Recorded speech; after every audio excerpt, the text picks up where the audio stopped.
बिस्मिल्लाहिर्रहमानिर्रहीम। अस्सलाम वालेकुम नाज़रीन, आप यूट्यूब चैनल देख रहे हैं। मैं इमरान खान हूँ। इंजीनियर मोहम्मद अली मिर्ज़ा साहब को गिरफ्तार कर लिया गया और उन्हें जेल मुंतकिल कर दिया गया है। पाकिस्तान की मीडिया में चलने वाली रिपोर्ट्स के मुताबिक इंजीनियर मोहम्मद अली मिर्ज़ा साहब जो हैं उनको 3 MPO के तहत कमिश्नर जेलम के अहकामात पे गिरफ्तार करके जेल में मुंतकिल किया गया है और उनकी जो अकेडमी है उसको भी सील कर लिया गया है।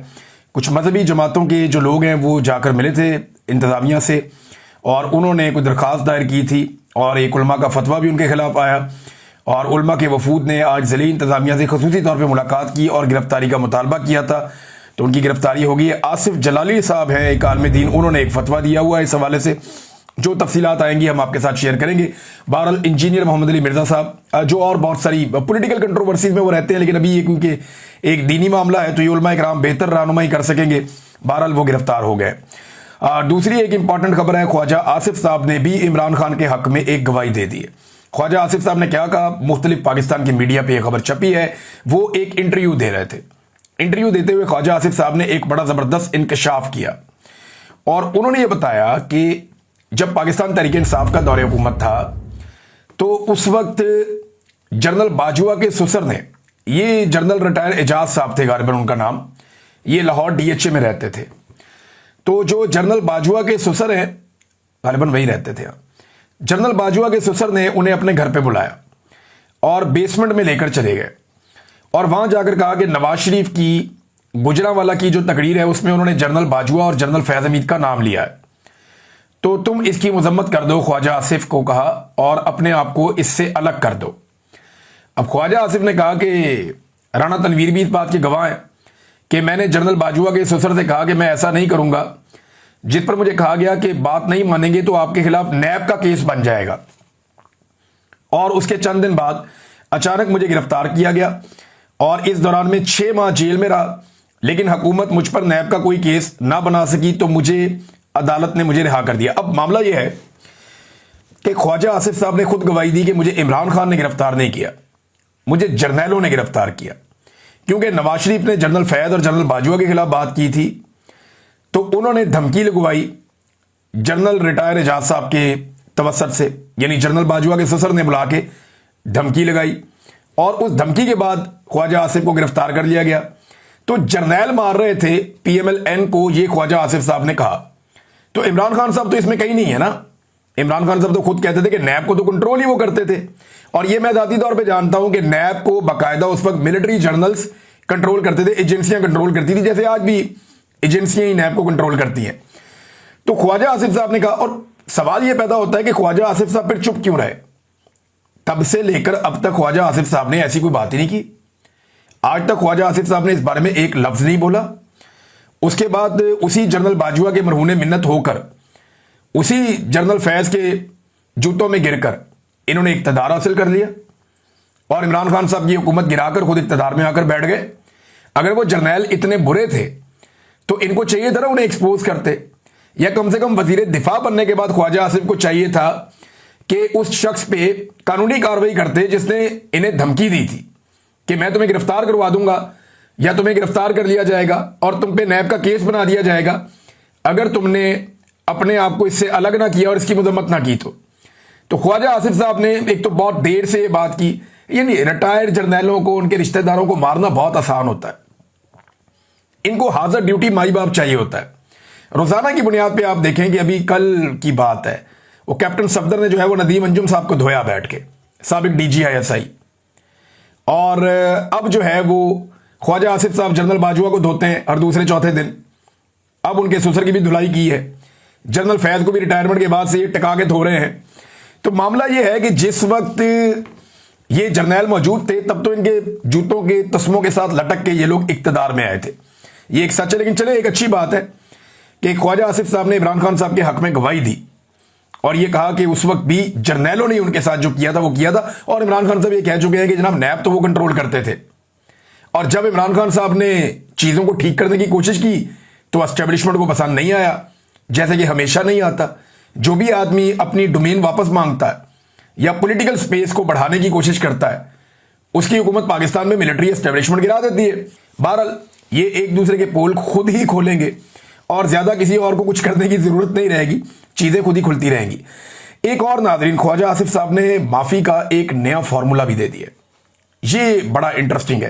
ख्वाजा आसिफ साहब ने कहा कि माफी, पछतावे या शर्मिंदगी का इजहार, इन तीन चीजों में से एक चीज करनी पड़ेगी। अब 9 मई पर तहरीक इंसाफ एक ऑप्शन चुन ले, माफी, पछतावा या शर्मिंदगी का इजहार।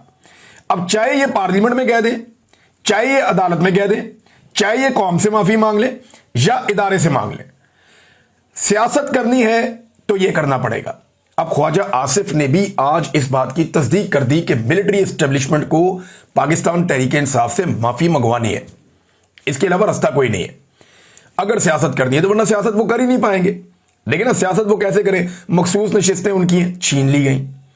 17 नशिस्तें जीतने वालों को हुकूमत दे दी गई। उनकी आधी से ज्यादा सीटें कौमी असेंबली की और इसी तरह सूबाई असेंबली की भी छीन ली गई। यानी 3 सूबों में कम से कम उनकी हुकूमत बनती थी स्टेट वे, वो उनकी नहीं बनने दी गई। चौथे सूबे में उनकी एक इत्तेहादी हुकूमत बनती थी, वो भी नहीं बनने दी गई। तो पाकिस्तान तहरीक इंसाफ को दीवार के साथ लगाया गया और जितने ज़िमनी इलेक्शन होते हैं उनमें फारिग किया जाता है। उनके एमएनएस पे मुकदमात किए जाते हैं, सुनाए जाते हैं, मुकदमात के फैसले फारिग किया जाता है। तो सियासत तो उन्हें नहीं करने दी जा रही और ये एस्टेब्लिशमेंट का काम है। तो ख्वाजा आसिफ ये कहते हैं कि जनाब माफी जब भी मांग लो, या आप ये कह दें कि जनाब हमें शर्मिंदगी है, या आप ये कह दें कि हमें पछतावा है, तो या फिर आप माफी मांग लें। इसके अलावा जो है वो कोई ऑप्शन नहीं है। इनमें से तीनों में से एक ऑप्शन ख्वाजा आसिफ साहब कहते हैं कि चुननी पड़ेगी। अब इस पे जो है वो एक रद्देमल एतजाज एहसन साहब का भी है, वो बड़ा इंटरेस्टिंग है। एतजाज एहसन साहब कहते हैं कि ये क्या असूल है कि सियासतदान से कहा जा रहा है कि माफी मांगे। इमरान खान किस बात की माफी मांगे? 9 मई पर इंतजामिया और आईजी पंजाब को माफी मांगनी चाहिए। आईजी बताए कि 12 घंटे कोर कमांडर हाउस चलता रहा, उसके थानेदार कहां थे, मौके पर क्यों नहीं पहुंचे, और सीसीटीवी फुटेज कहां गई, बाकी चीजें कहां गई। ये वो बहुत सारे सवालात हैं जिनके जवाब कोई भी नहीं दे रहा, या शायद किसी के पास उनके जवाब है ही नहीं, बस सजाएं दिए जा रहे हैं। अब राणा सनाउल्लाह साहब के डेरे पे हमले वाला जो मामला है, उसके ऊपर जनाब बड़ा रोला पड़ गया है कि जनाब डेरे के ऊपर एहतजाज हो रहा था और तोड़फोड़ हुई है, तो इसका मुकदमा दर्ज किया गया। तो मुद्दई राणा साहब को बनना चाहिए था। कुछ लोग कह रहे हैं जी रियासत मुद्दई बन गई है, वो क्यों हुआ? चले ये तो आप छोड़े बात। मामला ये है कि तोड़फोड़ का जो केस है उसमें जो सजाएं दी जा रही हैं वो तो ऐसे दी जा रही हैं कि कोई कत्लो गारतगिरी हो गई है। 10-10 साल की सजाएं दे दी उठा के 60 के करीब बंदों को, और उसके अलावा कई बंदों को जो है वो 3-3 साल की सजाएं दे दी।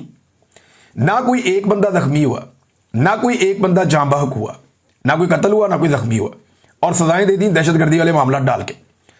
अब यही राणा सनाउल्लाह है, जब ये वजीर कानून थे और पंजाब की पुलिस को और सारे निजाम को कंट्रोल करते थे, तो इन लोगों के ऑर्डर के ऊपर गोली चलाई गई मॉडल टाउन में, और जब वहां गोली चलती है तो उसमें 14 लोग शहीद हो जाते हैं, जाँ बहक हो जाते हैं, और उसमें दर्जनों लोगों को गोलियां लग जाती हैं, लोग अस्पतालों में पहुंच जाते हैं, खवातीन के मुंह के ऊपर गोलियां मारी जाती हैं, हामला खातून जो है उसे शहीद कर दिया जाता है। आज 11 साल गुजर गए, उस मामले में अब तक इंसाफ नहीं हो सका। यानी जब एस्टेब्लिशमेंट चाहे तो आप ये देखें कैसे वो नाइंसाफी को भी इंसाफ बना देते हैं, और जब एस्टेब्लिशमेंट साथ खड़ी हो जाए तो जो इंसाफ करना भी होता है ना उसे भी रोक देते हैं। यानी वहां लाशें गिरी थी, 14 लाशें थी, दर्जनों जख्मी थे, कत्ल और इकदाम कत्ल के मामला थे, किसी को सजा नहीं हुई। और यहां पे जनाब क्या हुआ कि कोई एक बंदा भी जख्मी या हलाक नहीं हुआ, और यहां पे धड़ाधड़ सजाएं सुनाई जा रही हैं। रियासत है ना, जिस तरफ मर्जी मामला ले जाए। ख्वाजा आसिफ ठीक कहते हैं ना कि फिर सियासत नहीं करने देंगे, कोई भी काम नहीं करने देंगे, और मामला उसी तरफ चल रहा है। उमर अयूब साहब ने इस सजा के ऊपर अपना रद्देमल दिया है। उमर अयूब साहब कहते हैं कि मुझे दीगर तहरीक इंसाफ के रहनुमाओं और कारकुनों को आज एटीसी फैसलाबाद के जज जावेद इकबाल शेख ने राणा सनाउल्लाह के घर पर मुबैना हमले के झूठे इल्जाम में 10 साल कैद की सजा सुना दी। मैं उस जगह कभी मौजूद ही नहीं था और इस्तगासा के किसी गवाह ने मेरा नाम तक नहीं लिया। मजीद ये कि इन्हीं गवाहों की गवाही को गुज़िश्ता साल एटीसी सरगोदा ने मुस्तरद कर दिया था और इन्हें झूठा करार दिया था। इस फैसले के बाद मेरे खिलाफ मजमूई तौर पर कैद की सजाएं 40 साल की हो गई हैं। अब वो ये कहते हैं कि 28 दिसंबर 2007 को बेनजीर भुट्टो जब कत्ल हुई तो उनकी शहादत के बाद पीपल्स पार्टी के कारकुनों ने हरिपुर में मेरे घर पर हमला किया और जलाने की कोशिश की। मगर उस वक्त ना कोई गिरफ्तारी हुई और ना ही किसी को सजा सुनाई गई।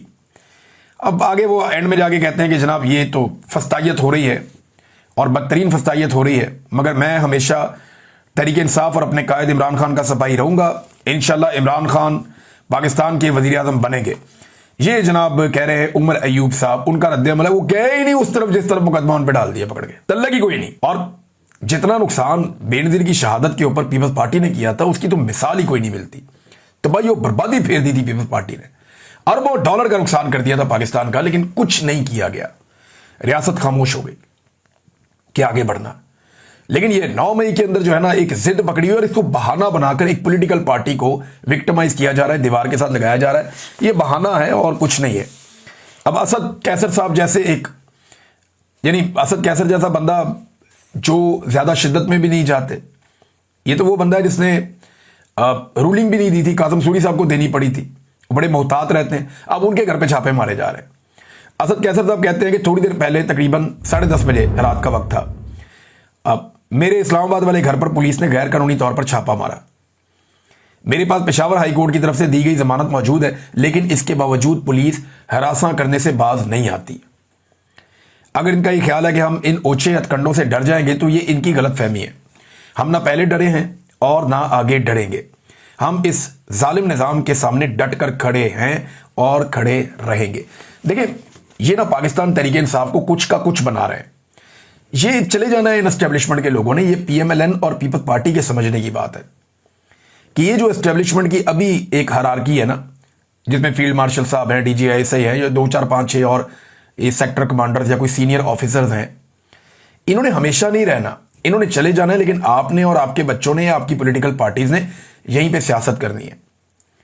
ये आपकी सियासी मुखालिफ जमात जो पाकिस्तान तहरीक इंसाफ है उसके ऊपर आयरन कोटिंग कर रहे हैं, उन्हें लोहे का बना रहे हैं।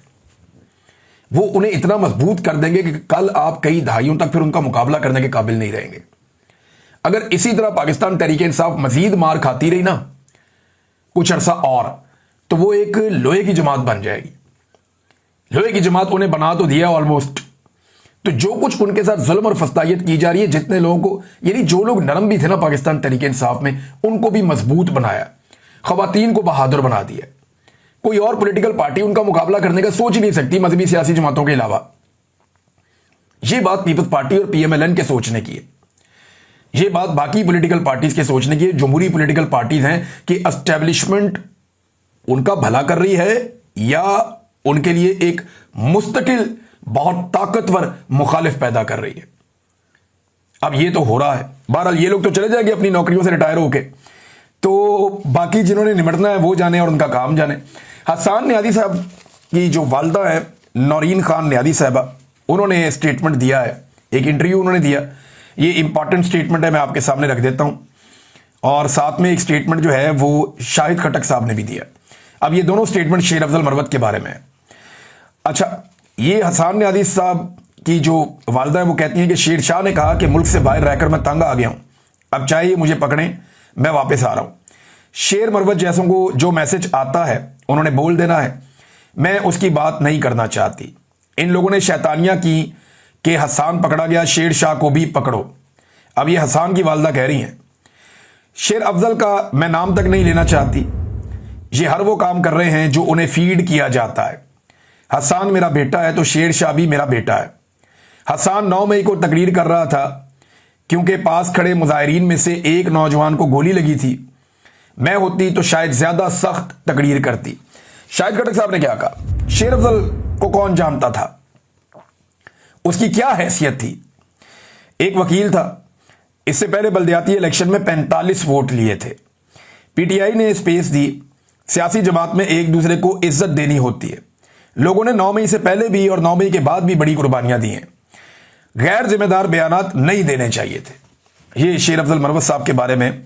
और हकीकत तो यही है ना कि असल में वोट तो इमरान खान का है। शेर अफजल मरवत को कौन वोट देता है? यहां पाकिस्तान तहरीक इंसाफ में बेशुमार लोग ये कहते हैं कि हमारी अपनी कोई हैसियत नहीं, हमें इमरान खान साहब का वोट पड़ा है और इसके अलावा तो हम सोच भी नहीं सकते थे कि हमें इतने वोट पड़ेंगे।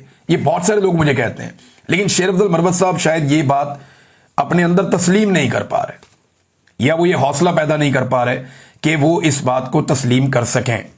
नादरीन, एक साल पहले की ये खबर है, ये जरा अखबार आप देखें। आज से एक साल पहले ये खबर छपी थी अखबार में, और 23 मई 2024 को, लगभग 1.5 साल होने वाला है इस खबर को, 1.25 साल से ऊपर हो गया।